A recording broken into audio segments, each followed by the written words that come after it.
I learned here, but I learned a lot. But the most valuable was accounting, and we had a wonderful professor named Ray Dean. There may even be something named for him down here, isn't there? Yeah, I mean, he was, I'd been to the Wharton School, I went to Columbia Graduate School subsequently, and I took a lot of accounting courses, but by far the best instruction I received in accounting came from Ray Dean, and there's nothing more important.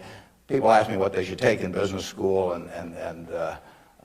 or even if they don't go to business school, what they need to know before getting in business, and I tell them, you have to understand accounting. It's the language. I mean, it's like being in a foreign country without knowing the language if you're in business and you don't understand accounting. So you want to get as comfortable with that as you are with the English language.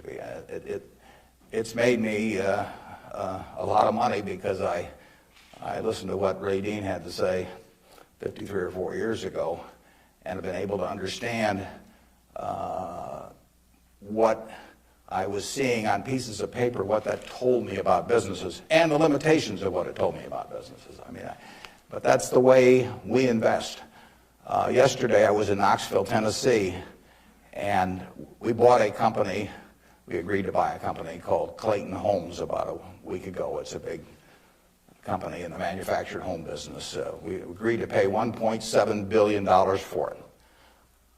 I made that deal over the phone without ever meeting the people there, but I had seen enough through reading 10Ks, 10Qs, annual reports, but looking at figures, what they tell me in terms of the kind of people even running the place, the kind of accounting decisions they make and so on.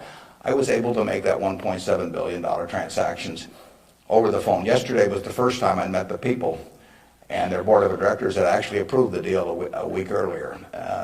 So it's, I couldn't have done that if I hadn't have, had a great time at Ray Dean's class 53 years ago. So if I'm going to tout one thing, aside from this particular leadership class, of course, if I'm going to tout one thing, I would tell you that get comfortable with it. It may not happen the first week or the first month in the class, but get very comfortable with accounting. So I run into CEOs periodically who really don't understand it. They try to bluff their way through, and you can see it in their faces. They're frightened almost when somebody hands them a balance sheet or an income statement. They really don't know what it means, and they have to count on somebody else. And that's something you shouldn't count on. We make all our acquisition decisions ourselves. I mean, we don't call in consultants or anybody. We don't call in investment bankers, much to their disgust. No investment banking fees in the Clayton Homes deal, because it's my responsibility running Berkshire to understand enough about our acquisition decisions to make them based on the numbers that I see and what I see there.